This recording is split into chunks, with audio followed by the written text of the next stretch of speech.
अस्सलाम वालेकुम dear students, welcome to pass education system largest online institute for your entry test preparations. Dear students, जैसे कि आप लोग जानते हैं कि आप लोगों का कि 31 ऑफ अगस्त को आप लोगों की मेरिट पोजीशंस अनाउंस हो गई थी।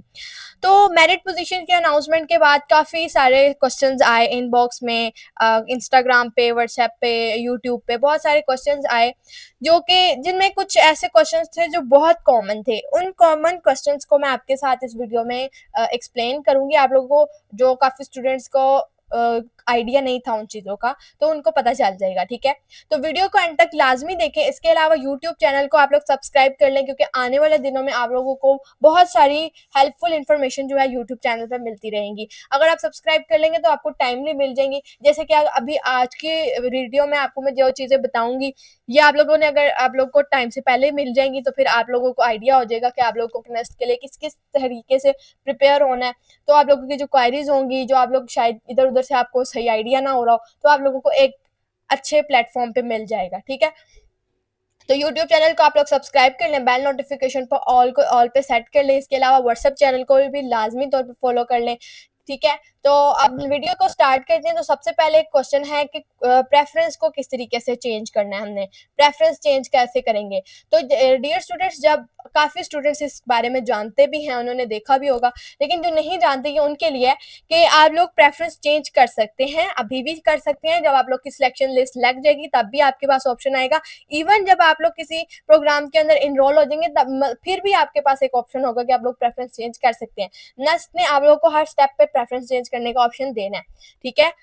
अब यहाँ पे प्रेफरेंस चेंज करने का मैंने आप लोगों को, जब इससे पहले नेस्ट का एडमिशन प्रोसीजर मैं समझा रही थी आप लोगों को कि इस तरीके से नेस्ट का एडमिशन जो होता है वो होता है, तो आप लोगों को मैंने बताया था कि जब आप लोग की मेरिट पोजीशन अनाउंस होगी आप लोगों को प्रेफरेंस चेंज करने का ऑप्शन दिया जाएगा। तो अगर आप लोग ये, आप लोगों का जो ये यहाँ पे मेरिट पोजीशन अनाउंस हुई थी, अगर आप लोग उस लेटर को पढ़ते तो उसके नीचे लिखा हुआ था इंपॉर्टेंट नोटिस फॉर कैंडिडेट्स। तो यहाँ पे लिखा हुआ है, please update your preference in order of priority if desired through update preference form by logging to this link. आप लोगों ने ये, आप लोगों के जहाँ पे आप लोगों ने मेरिट पोजीशन देखी थी ना, जिसपे शो हो रहा था कि आपका मेरिट पोजीशन नंबर ये है, उसके बिल्कुल नीचे आप लोगों के पास ये सारी इन्फॉर्मेशन लिखी थी। तो आप लोगों ने इस जो लिंक है, इस लिंक के ऊपर आप लोगों ने सिंपली क्लिक करना था, आप लोगों ने उस फॉर्म पे चले जाना था। उस फॉर्म को आप लोगों ने इसके 2 अगस्त तक आप लोगों ने इसको फिल करके अपनी प्रेफरेंस को चेंज करना था। फिर इस प्रेफरेंस जो आपने चेंज की होंगी, शफल हुई होंगी प्रेफरेंसेस, तो उसके अकॉर्डिंगली फिर आप लोगों का जो नाम है उसने आना है। ठीक है, अब इसमें क्या होता है कि आप लोग को प्रेफरेंस चेंज करने का ये बहुत बड़ा बेनिफिट है। अब देखें, आप लोगों के मेरिट पोजीशंस नंबर अनाउंस हो गए हैं और साथ साथ उन्होंने जिस भी प्रोग्राम में आप लोगों की प्रेफरेंसेस आप लोगों ने दी हुई हैं, उन प्रोग्राम्स के अंदर आप लोगों के उन्होंने क्लोजिंग मेरिट पोजीशंस भी बता दी हैं। अब क्लोजिंग मेरिट पोजीशन देख के आप लोग बहुत आराम से ये इस बात का अंदाजा लगा सकते हैं कि आप लोगों का फर्स्ट मेरिट लिस्ट में नाम आ सकता है, आने के चांसेस हैं या नहीं है। ठीक है, वो कैसे? वो ऐसे कि आप लोग, फॉर एग्जांपल किसी स्टूडेंट की मेरिट पोजीशन आई है 328, ठीक है, और जो क्लोजिंग मेरिट है वो किसी फील्ड का है 400 एंड समथिंग। तो देखें, आप उसकी मेरिट पोजीशन पीछे है ना, 400 समथिंग से, मतलब पीछे, अब 400 से पीछे ही है ना, 300 के दरमियान। 400 तक का अगर एस्टिमेट लगाए तो 300 उसके बीच में ही आता है। तो उस मेरिट पोजीशन पे जो बच्चा लाइक कर रहा है उसको पता लग जाएगा कि मेरा इसके अंदर नाम आ सकता है। अगर वो 400 पे जा रहा है तो मतलब 400 से तो पीछे ही है ना, तो उसका नाम वहां पे आने के चांसेस हैं, तो वो अपनी उस प्रेफरेंस को टॉप पे ले जाएगा। ठीक है, फिर इसी तरीके से अगर किसी स्टूडेंट का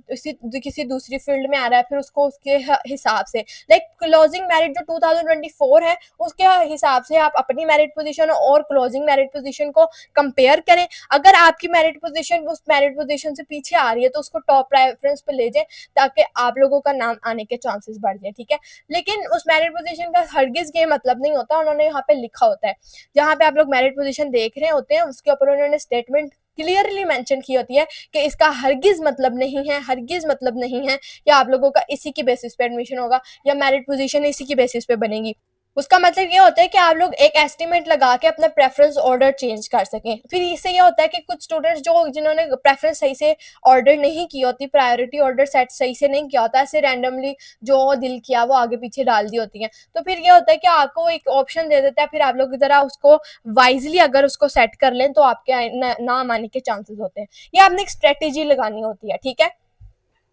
अब नेक्स्ट क्वेश्चन है आपका अपग्रेडेशन। एक क्वेश्चन ये था कि अगर किसी स्टूडेंट का नाम, एक स्टूडेंट का क्वेश्चन था कि अगर मेरा नाम इंजीनियरिंग कैटेगरी के अंदर आ जाता है, मेरी सिलेक्शन जो लिस्ट लगती है उसके अंदर मेरा नाम इंजीनियरिंग कैटेगरी में आ जाता है फर्स्ट सिलेक्शन लिस्ट में, तो नेक्स्ट लिस्ट में अगर मैं अपग्रेड होकर मैं इंजीनियरिंग की फीस सबमिट करवा देता हूँ, सारे फॉर्म्स वगैरह फिल करके मैं एडमिशन सबमिट करवा देता, एडमिशन अपना सिक्योर कर लेता हूँ इंजीनियरिंग कैटेगरी में, और नेक्स्ट लिस्ट में अगर मेरा नाम कंप्यूटिंग कैटेगरी में चला जाता है, तो फिर उसका क्या क्राइटेरिया होगा नेस्ट के अकॉर्डिंग। तो यहाँ पे आप लोगों को मैं एक बात बता देती हूँ कि जो अपग्रेडेशन होती है, अपग्रेडेशन के अंदर आप लोगों की जो आप लोगों का अगर नाम आगे अपग्रेड हो गया, नेक्स्ट लिस्ट में कंप्यूटिंग में चला गया है, तो फिर आप लोगों का जो सारा डाटा है वो आप लोगों का कंप्यूटिंग प्रोग्राम के अंदर शिफ्ट हो जाता है, वो कन्वर्ट हो जाता है, आप लोगों का वो सारा डाटा उधर ट्रांसफर हो जाता है कंप्यूटिंग प्रोग्राम के अंदर, और आपको एक मेल आ जाती है कि आप अपग्रेड हो चुके हैं, ठीक है। आप लोगों को अपग्रेड होने की मेल आ जाती है, आप लोग के ट्रांसफर वगैरह की जो प्रोग्राम ट्रांसफर होता है उसमें आपके मेल आ जाती है आप लोगों को, ठीक है। ये एक क्वेश्चन था एक स्टूडेंट का कि अगर मेरा नाम जो है इंजीनियरिंग कैटेगरी में आ जाता है। इसी तरीके से आप अपना दूसरे जो बाकी के ये यूनिवर्सली जो बाकी के प्रोग्राम्स के अंदर स्टूडेंट्स का नाम आ जाता है, फॉर एग्जाम्पल किसी का बिजनेस में आ जाता है, नेक्स्ट में वो उसका अपग्रेड होकर इंजीनियरिंग में चला जाता है, तो इस तरीके से आप लोगों की अपग्रेडेशन जब होती है तो आप लोग को एक मेल आ जाती है और आप लोगों की फीस जो है वो वहां पे ट्रांसफर हो जाती है, ठीक है।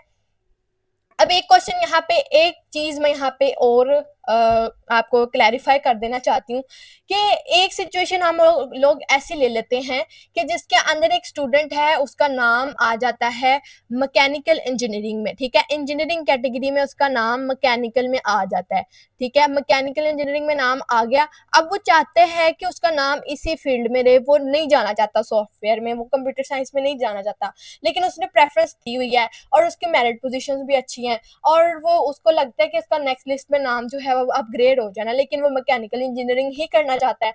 तो ऐसे सिस्टम में क्या होता है, जब आप लोगों ने अपना नाम चेंज ना करवाना हो, ठीक है, अपग्रेड नहीं होना आपने, अगर आपने अपग्रेड नहीं होना तो आप लोग क्या करते हैं, नेस्ट की एक पॉलिसी है, अगर आपने अपग्रेड नहीं होना तो आपकी एक नेस्ट की पॉलिसी है कि आप प्रोग्राम जो है उसको फ्रीज करा देते हैं, प्रोग्राम को फ्रीज करा देते हैं। इससे फिर क्या होता है, आपका जो प्रोग्राम है वो आपका अपग्रेड नहीं होता, ठीक है, प्रोग्राम आपका अपग्रेड नहीं होता। फिर आप लोग जिस प्रोग्राम में आपका नाम आया होता है उसमें आपने फीस सबमिट करवाई होती है, उधर ही आपका एडमिशन सिक्योर हो जाता है, फिर आप लोग अपग्रेड नहीं होते, इसमें आप लोगों ने अपना एक प्रोग्राम फ्रीज करवा देना होता है अगर आप लोग अपग्रेड नहीं होते। फॉर एग्जाम्पल एक और कंडीशन ले लेते हैं कि किसी स्टूडेंट का बिजनेस में नाम आ गया और इंजीनियरिंग में उसके चांसेस है कि उसका नेक्स्ट मेरिट लिस्ट में या आने वाले टाइम में किसी इंजीनियरिंग कैटेगरी में उसका नाम आ जाता है। अब वो चाहता है कि उसको लगता है कि इंजीनियरिंग में उसका जिस प्रोग्राम में नाम आ रहा है उससे ज्यादा बेहतर बिजनेस की फील्ड है, तो वो बिजनेस में ही रहना चाहता है, तो वो क्या करेगा, वो अपना जो प्रोग्राम है उधर फ्रीज करवा देगा, फिर इससे उसकी अपग्रेडेशन जो है वो नहीं होगी, ठीक है। तो ये एक और सिनेरियो था अपग्रेडेशन के हवाले से जो मैंने आपको गाइड कर दिया, ठीक है। इसके बाद एक नेक्स्ट है, एक स्टूडेंट का क्वेश्चन है कि उसने नंबर ऑफ कैटेगरीज में अप्लाई किया हुआ है, कंप्यूटिंग के अंदर अप्लाई किया है, इंजीनियरिंग के अंदर अप्लाई किया हुआ है, उसके अलावा और भी मल्टीपल कैटेगरीज हैं उसमें अप्लाई किया हुआ है, मेरिट पोजीशंस भी उसकी इतनी अच्छी हैं कि उसका नाम जो है उसके अंदर आ सकता है, हर कैटेगरी में आ सकता है, ठीक है। या एक कॉमन बात ले लें कि आपने ऐसी फील्ड्स में अप्लाई किया हुआ कि आपकी मेरिट पोजीशन अच्छी बन गई है और आप लोगों का नाम उस तीनों कैटेगरीज में आ सकता है, तो फिर आपका नाम कैसे आएगा, अगर आपका नाम उसमें वो किस तरीके से सिलेक्ट होगा। तो इसमें क्या होता है, आप लोगों के सामने जब आप लोगों की सिलेक्शन लिस्ट लगती है, मैंने आप लोगों को जब एडमिशन प्रोसीजर समझाया था मैंने तब भी आप लोगों को बताया था कि जब आप लोगों की सिलेक्शन लिस्ट लगती है ना, तो इस तरीके से एक ब्लॉक होता है, एक के अंदर आप लोगों का लिखा होता है डिपार्टमेंट, ठीक है, ये डी से मैं रिप्रेजेंट करिए आपका डिपार्टमेंट, इधर लिखी होती है आपकी मेरिट पोजीशन, और ये आपकी मेरिट पोजीशन लिखी होती है। और ये वाला जो ब्लॉक होता है ना, इस ब्लॉक के अंदर 3 से 4 स्टेटमेंट्स लिखी होती हैं। उस स्टेटमेंट्स में क्या होता है, एक आपका फी चालान होता है, ठीक है, और एक होता है आपका फी चालान, और साथ में उसके कुछ रिक्वायर्ड फॉर्म्स होते हैं जो आपको चाहिए होते हैं, और साथ में आप लोगों को एक प्रेफरेंस चेंज करने का ऑप्शन भी दिया होता है, ठीक है। ये एक प्रेफरेंस का फॉर्म भी होता है। अगर आप प्रेफरेंस चेंज करना चाहते हैं तो आपकी दोबारा प्रेफरेंस भी चेंज हो जाती है। अब आपका अगर एक नहीं, दो नहीं, मल्टीपल डिपार्टमेंट्स में, फॉर एग्जांपल आपका इंजीनियरिंग में भी नाम आ गया, आपका कंप्यूटिंग में भी नाम आ गया, बाकी भी प्रोग्राम्स जिनमें आपने अप्लाई किया हुआ आपका नाम आ गया, ठीक है। तो आप लोगों का नाम प्रोसीड कैसे होगा, आप लोगों का नाम इनरोल कैसे होगा, तो वो इस तरीके से होगा कि आप लोगों का यहाँ पर जो जिस भी प्रोग्राम के सामने वाले प्रोग्राम से, ये लाइक इधर एक मैंने इंजीनियरिंग प्रोग्राम है, इसी तरीके से कंप्यूटिंग प्रोग्राम है, तो मैंने इंजीनियरिंग के प्रोग्राम में जिसमें मेरा नाम आया है, उसके सामने वाले का फीस जो है, जो फी चलाना है उसको कॉपी कर लिया, उसको डाउनलोड कर लिया और उसकी फीस सबमिट करवा दिया, तो ऑब्वियसली मेरा नाम उसी के अंदर इनरोल हो जाएगा, ठीक है, क्योंकि उसके अंदर आप जब अपने फॉर्म्स वगैरह फिल करेंगे तो उसके लिंक से ही करेंगे, ठीक है। तो वो आप लोगों से आप लोगों की चॉइस लेते हैं, वो आपको खुद ब खुद रैंडमली उसमें नहीं किसी भी प्रोग्राम में डाल देते हैं, वो आप लोगों से एक ऑप्शन ले लेते हैं कि आप लोगों ने किस फील्ड में जाना है, ठीक है। तो आप लोग को आपकी डिजायर्ड फील्ड में ही एडमिशन मिलेगा, खुद नेस्ट का पोर्टल आपको अपग्रेड नहीं कर देगा उसमें, ठीक है। आप लोग जिसकी फीस सबमिट करवाएंगे, जिस भी प्रोग्राम को सिलेक्ट करेंगे वही आएगा आपका नाम, ठीक है। तो ये आप लोगों की एक क्वेरी थी जो कि ये डन हो गई है। लेकिन जिस भी डिपार्टमेंट के सामने से आप उसका फॉर्म वगैरह और चालान फीस जो है वो आपकी होगी वही होगी। और मेजरली जो होता है आप लोगों की इंजीनियरिंग और कंप्यूटिंग की जो फी होती है वो ऑलमोस्ट बराबर होती है, ठीक है। तो वो इसका कोई इशू नहीं होता है कि अगर आप इंजीनियरिंग से कंप्यूटिंग के अंदर जा रहे हैं या कंप्यूटिंग से इंजीनियरिंग में आ रहे हैं तो आप लोगों का डिफरेंस आ जाएगा, फी का डिफरेंस आ जाएगा, वो आपके ऑटोमेटिकली ट्रांसफर हो जाती है। अगर आपके अपग्रेडेशन में ऐसा होता है कि किसी प्रोग्राम का फी स्ट्रक्चर ज्यादा है तो वो ऑब्वियसली फिर आप लोगों को मेल के थ्रू आपको बता देंगे कि आपको इतनी जो अमाउंट है वो आपको मजीद पे करनी पड़ेगी, ठीक है। उसके बाद अब एक नेक्स्ट क्वेश्चन है कि हमारे चांसेस क्या है, ये सबसे ज्यादा क्वेश्चन है पूछा जाने वाला, क्या हम लोगों के क्या चांसेस है कि हम लोग का नस्ट में नाम आ जाए। अब इसी के क्वेश्चन के साथ में एक और क्वेश्चन भी रिलेट करना चाहूंगी, हॉस्टल अलॉटमेंट्स कैसे होती हैं। तो ये दोनों क्वेश्चन आपस में मिलते जुलते हैं और दोनों बातों का जो एक ही जवाब है, तो इसलिए मैंने इनका जवाब मैंने एक साथ देना है, ठीक है आप लोगों को। अब वो क्या है, अब देखें मैं इसके ऊपर काफी स्टूडेंट्स इस तरीके से करते हैं, आप लोग इस पे एक स्ट्रेटजी लगा सकते हैं। देखिए हॉस्टल अलॉटमेंट्स का मतलब इसमें सीन ये होता है नेस्ट के अंदर कि आप लोगों का जितनी जल्दी नाम आता है first come first serve basis के ऊपर आप लोगों की हॉस्टल अलॉटमेंट्स होती हैं। और जो स्टार्टिंग लिस्ट लगती हैं और तभी से हॉस्टल्स जो हैं वो फिल होना शुरू हो जाते हैं। तो फिर जिनके जिनके बाद में नाम आते हैं, जिन स्टूडेंट्स के या एग्रीगेट के ऊपर जो जिन स्टूडेंट्स के बाद में नाम आते हैं, तो उन स्टूडेंट्स का क्या होता है फिर उनको हॉस्टल की अलॉटमेंट बहुत मुश्किल हो जाती है। उनको मिल जाते हैं, ऐसा नहीं होता कि हॉस्टल्स मिलते ही नहीं है, हॉस्टल्स मिल जाते हैं, लेकिन कब मिलते हैं, अब मिलने में इतना लंबा प्रोसीजर होता है मिलने का कि आप लोग का हो सकता है आप लोग का फर्स्ट सेमेस्टर के बाद लग जाए मिले हॉस्टल, या आप लोग का सेकंड सेमेस्टर के तक हॉस्टल मिल जाए। तो देखिए फिर इसके बाद आपको खुद अकोमोडेट करना पड़ता है कि आप लोग किस तरीके से अरेंज करेंगे। जो तो इस्लामाबाद के खुद रहने वाले स्टूडेंट्स हैं उनके लिए तो हॉस्टल की कोई उनको ज़रूरत नहीं है, उनको तो हॉस्टल अलॉट नहीं होते हैं, जो आउट ऑफ सिटीज़ से होते हैं। और आप लोगों की फर्स्ट प्रेफरेंस ही नस्ट है, आप लोग चाहते हैं कि आप लोगों ने जाना ही नस्ट है, आप किसी और यूनिवर्सिटी को कंसीडर नहीं करना चाहते हैं, तो आप लोगों को क्या करना होता है कि अगर आप लोग एक काम कर सकते हैं, ये एक स्ट्रेटेजी आप लगा सकते हैं, क्योंकि देखें स्ट्रेटेजी लगाएंगे तो सिक्योर होगा एडमिशन। ये जो आप प्रेफरेंस चेंज करें अगर, तो प्रेफरेंस चेंज करके अगर आप लोग का स्टार्टिंग लिस्ट में नाम नहीं आता ना, तो फिर आप लोग जब प्रेफरेंस चेंज करें ना, तो चेंज करके ना ऐसे प्रोग्राम को अपनी लिस्ट में शामिल कर दें जिसका एग्रीगेट लो हो, जो लोअर प्रेफरेंस हो ना उसको जरा टॉप प्रेफरेंस में ले जाए। ऐसे इससे क्या होगा, आप लोगों का नाम उस लोअर प्रेफरेंस में आ जाएगा, लोअर प्रेफरेंस में नाम आ जाएगा, नस्ट में एडमिशन भी सिक्योर हो जाएगा, और साथ में आप लोगों का जो हॉस्टल है वो भी आप लोगों का सिक्योर हो जाएगा, ठीक है। हॉस्टल का एडमिशन भी हो जाएगा और साथ में आप लोगों का उसमें भी हो जाएगा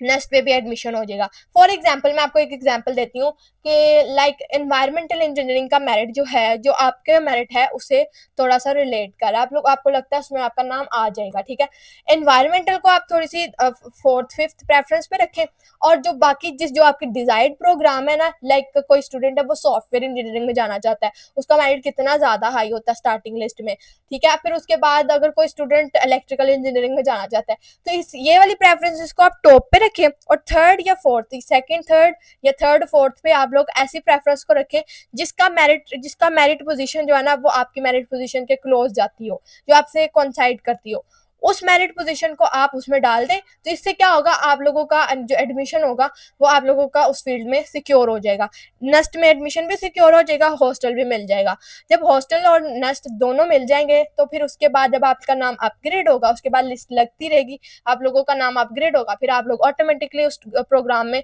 चले जाएंगे। लेकिन होता ये एक रिस्की है, लेकिन जिन स्टूडेंट्स का एक बहुत कुछ स्टूडेंट्स होते हैं उनका क्रेज होता है कि उन्होंने नेस्ट ही जाना है, तो उनके लिए फिर ये एक स्ट्रेटेजी है जो वो लगा सकते हैं, ठीक है। तो this was all about the nest hostel allotments. और साथ में आप लोगों का ये था कि आप लोगों का नाम नहीं आ रहा तो क्या करें आप लोग। वैसे तो मैक्सिमम स्टूडेंट्स को अपनी जो ना प्रायोरिटीज रखनी चाहिए, ठीक है। नेस्ट आपकी प्रायोरिटी है, आप लोगों का प्लान ए था नेस्ट में, लेकिन अगर आपका नहीं हो रहा, आपको लगता है चांसेस कम है, तो आपको प्लान बी प्लान सी तैयार रखना चाहिए, ठीक है। जिंदगी में कभी भी कोई भी काम करें, अगर आप लोगों की कोई भी चीज, किसी की कोई भी टारगेट अचीव करने की एक प्रायोरिटी है आप लोगों की कि नहीं मैंने करना ही है, तो खुदा ना खास्ता रास्ते में कोई भी ऐसे हर्डल्स आ जाते हैं, बहुत सारी चीजें बीच में ऐसी आ जाती हैं कि जो आप लोगों को उस तक पहुंचने में रोक देती हैं। समटाइम्स अल्लाह ताला की तरफ से भी कोई इसमें होती है मसलहत कि आप लोगों का वो टारगेट अचीव करना मुश्किल हो जाता है, तो इस लिहाज से आप लोग को अपना प्लान ए भी तैयार रखना चाहिए, प्लान बी भी तैयार रखना चाहिए, प्लान सी भी तैयार रखना चाहिए। किसी भी यूनिवर्सिटीज में एडमिशन आप लोगों का हो जाना है, आप किसी भी यूनिवर्सिटी में अप्लाई करेंगे, एक स्ट्रेटेजी से अप्लाई करेंगे, आप लोगों का किसी भी यूनिवर्सिटी में एडमिशन हो सकता है। लेकिन बात ये आती है कि आप लोग जो मैक्सिमम स्टूडेंट्स होते हैं वो जिद कर जाते हैं अपने प्रोग्राम्स के साथ या ड्रीम यूनिवर्सिटी के साथ। अगर कोई स्टूडेंट कहता है ना मैंने नस्ट में ही एडमिशन लेना, फिर नस्ट में एडमिशन लेने के लिए उसकी जरूरत होती है कंप्यूटिंग में ही लेना है, फिर अगर एग्रीगेट मैच ना करे, मार्क्स अच्छे ना हो, तो फिर उस पर भी जिद हो, फिर वो गैप ईयर लेते हैं, फिर उसके गैप ईयर में वो दोबारा ट्राई करते हैं। तो देखें इस तरह आप एक लाइफ का एक साल वेस्ट कर देते हैं। जो गैप ईयर होते हैं ना, बहुत कम स्टूडेंट्स होते हैं कि उसको यूटिलाइज करें, ज्यादातर स्टूडेंट्स इसको स्ट्रेस में गुजारते हैं, डिप्रेशन में गुजारते हैं, और सारा साल इसकी प्रिपरेशंस के अंदर गुजारते हैं कि अब हमने इस बार अच्छा स्कोर करना है, तो हम लोग ज्यादा इसको फिर वो कुछ बार बार चीजों को पढ़ पढ़ के 2 साल आपने इंटरमीडिएट में भी वो पढ़ा होता है, फिर वो क्या करते हैं, वो कुछ इंप्रूवमेंट के एग्जाम्स भी देते हैं, वो फिर एक ही चीज बार बार पढ़ पढ़ के ना आप खुद ही उकता जाते हो चीजों से, ठीक है। तो फिर अल्टीमेटली आप डिप्रेशन की तरफ चले जाते हो। तो थिंग इज कि आप लोगों को किसी भी प्रोग्राम के साथ या किसी भी एक चीज पे अटक के जिद नहीं करनी चाहिए, ठीक है। आप लोगों की वो फर्स्ट प्रेफरेंस थी, तो आप लोगों को पहले से प्लान बना के रखना चाहिए कि अगर आप लोग का नाम इधर नहीं आता, खुदा ना खास्ता आप लोगों का नेस्ट के अंदर वैसे तो दुआ है कि आप सबका नेस्ट में हो जाए, नेस्ट इतनी अच्छी बेस्ट यूनिवर्सिटी है, तो उसके अंदर अगर जिन जिन स्टूडेंट्स का ड्रीम है कि वो उनका हो जाए वहाँ पे, तो वो ज़रूर हो जाए, अल्लाह करे उनका। लेकिन अगर नहीं होता तो इसके ऊपर दिल नहीं छोड़ना, परेशान नहीं होना कि यहाँ यहाँ हुआ नहीं है। बहुत सारे और ऑप्शंस हैं, बहुत सारी और भी यूनिवर्सिटीज़ हैं जो बहुत बेस्ट अपॉर्चुनिटीज़ प्रोवाइड करती हैं, तो आप लोग उनके लिए भी जा सकते हैं, ठीक है। उसके अलावा डियर स्टूडेंट्स, आप लोगों के साथ एक इम्पोर्टेंट अनाउंसमेंट ये शेयर करनी है कि हमारा एडमिशन 2026 के लिए पास बैच 1.0 स्टार्ट होने जा रहा है 4 अगस्त 2025 से प्रॉपरली हमारा बैच स्टार्ट हो जाएगा। इस बैच के अंदर आप लोगों को NET 1 की प्रिपरेशंस करवाई जाएंगी। डियर स्टूडेंट्स, हमारे बैच के अंदर आप लोगों को तमाम फीचर्स जो हैं, जो फैसिलिटीज़ हैं, वो आपको प्रोवाइड की जाएंगी। हमारे बैच के अंदर से पढ़े हुए स्टूडेंट्स देखें इस तरह से टॉप करते हैं। आप देख सकते हैं कि नेस्ट के अंदर 171 जैसा स्कोर जो है हमारे स्टूडेंट्स ने सिक्योर किया हुआ है। इसके अलावा फर्स्ट मेरिट पोजीशंस 2024 के, ये 2025 का रिजल्ट है, 2024 के रिजल्ट्स की बात करें तो फर्स्ट मेरिट पोजीशन हमारे बैच के स्टूडेंट्स की है। यहाँ पे एनआईटी के टॉपर्स हैं 168 में, 169 में, 160, ये देखें हम लोगों के स्टूडेंट्स पहले 2024 में 160 क्रॉस किया, फिर उसके बाद 2025 में 170 क्रॉस किया। तो इस तरीके से ही अब इनकी जो मेरिट पोजीशंस है वो भी टॉप टॉप की मेरिट पोजीशंस में ही आएंगी, जो स्टार्टिंग मेरिट पोजीशंस होंगी उन्हीं में से आएंगी इंशाल्लाह। तो देखें अब हमारा जो प्रीमियम बैच है वो अभी से 4 अगस्त से स्टार्ट होने जा रहा है। अब इसको अभी से स्टार्ट करने का मकसद क्या है कि स्टार्ट करने का मकसद ये है कि अभी जो स्टूडेंट्स हैं, अभी स्टूडेंट्स जो अभी सेकेंड ईयर में आए हैं, ये खास तौर पर एक्सक्लूसिव बैच है उन स्टूडेंट्स के लिए। तो ये जो बैच है ये उन स्टूडेंट्स के लिए बोर्ड फ्रेंडली बैच है। काफ़ी स्टूडेंट्स इस बारे में वो बड़ा परेशान हो गए कि अब हम लोग अभी से प्रिपरेशन स्टार्ट कर दें, ये ऐसा क्यों? वो इसीलिए कि नेक्स्ट का जो टेस्ट है वो दिसंबर से स्टार्ट हो जाते हैं, दिसंबर के से उनकी जो उनके टेस्ट सीरीज़ 1 है वो स्टार्ट हो जाती हैं। तो आपका बोर्ड फ्रेंडली बैच होगा, आप लोगों को सेकंड ईयर की प्रिपरेशंस भी करवाई जाएँगी, साथ-साथ आप लोगों को एनडी टेस्ट की प्रिपरेशंस भी करवाई जाएँगी। आप लोगों को रिकॉर्डेड लेक्चर जो है वो एडवांस में सेशन मिल जाएगा पूरा, और जैसे ही आप लोग बैच जॉइन करेंगे, रोज़ाना आप लोगों की रिकॉर्डिंग क्लासेस होती है, लाइव लेक्चर्स होते हैं, साथ में उनकी रिकॉर्डिंग भी अवेलेबल होती है, ताकि अगर आप लोग किसी सूरत में अगर क्लास अटेंड नहीं कर पाते हैं तो आप लोग उसको ले सकें। फिर इसके बाद चैप्टर वाइज़ लेक्चर्स होते हैं आप लोगों के, उन चैप्टर वाइज़ लेक्चर्स में उससे रिलेटेड एमसीक्यूज़ भी आपको सॉल्व करवाए जाते हैं। फिर जब आप लोगों का 2 दिन में हमारा एक चैप्टर कंप्लीट होता है, फिर आप लोगों को उसकी वर्कशीट्स भी प्रोवाइड की जाती हैं। उन वर्कशीट्स के बाद जब आपका फिर चैप्टर कंप्लीट हो जाता है, फिर टेस्ट कंडक्ट करवाया जाता है। फिर इसी तरीके से जब आपका क्वार्टर बुक हो जाता है, फिर हाफ बुक भी टेस्ट होता है, फिर आप लोगों का फुल बुक टेस्ट भी होता है। फिर उसके बाद आप लोगों की रिवीजन क्लासेस होती हैं, जब आप लोग का पूरा सिलेबस कवर हो जाता है, फिर आपकी रिवीजन क्लासेस होती हैं। रिवीजन क्लासेस के बाद आप लोगों का मॉक टेस्ट होते हैं। मॉक टेस्ट एटलीस्ट हर यूनिवर्सिटी के 5 मॉक टेस्ट तो लाजमी कंडक्ट होते हैं। इस साल हम लोगों ने जो यूईटी के थे वो एटलीस्ट 10 मॉक टेस्ट हम लोगों ने कंडक्ट करवाए थे। एनईडी के भी काफ़ी मॉक टेस्ट हम लोगों ने कंडक्ट करवाए थे, जिसके ब्रिलियंट रिजल्ट्स हम लोगों को देखने को मिले। ठीक है, तो डियर स्टूडेंट्स, अगर आप लोग हमारे बैच को ज्वाइन करना चाहते हैं तो हमारे इस व्हाट्सएप नंबर 0304066600 पे कॉन्टैक्ट करके आप हमारे बैच की डिटेल्स ले सकते हैं। इस बैच के बारे में इंफॉर्मेशन अगर जो स्टूडेंट्स इस वक्त एडमिशन सिक्योर कर रहे हैं या कर चुके हैं यूनिवर्सिटीज़ में, अपने जूनियर्स के साथ लाजमी शेयर करें, उनको ज़रूर बताएं और उनको इस चीज़ के बारे में अवेयरनेस देने के लिए वीडियोस को उनके साथ लाजमी शेयर करें, ताकि वो लोग भी अभी से अपनी एनईटी की प्रिपरेशन स्टार्ट करें, ताकि उनको बाद में बोर्ड एग्जाम्स में जिस तरीके से आप लोगों को कोई अगर प्रॉब्लम हुई होगी या किसी को नहीं पता था या कोई किस तरह का सर्कमस्टांसेस फेस करके यहाँ तक आए हैं, तो अपने जूनियर्स को लाजमी बताएं ताकि वो अभी से प्रिपरेशन स्टार्ट करें, उनके लिए बाद में मसला ना हो। दुआ में याद रखिएगा। अल्लाह हाफिज़।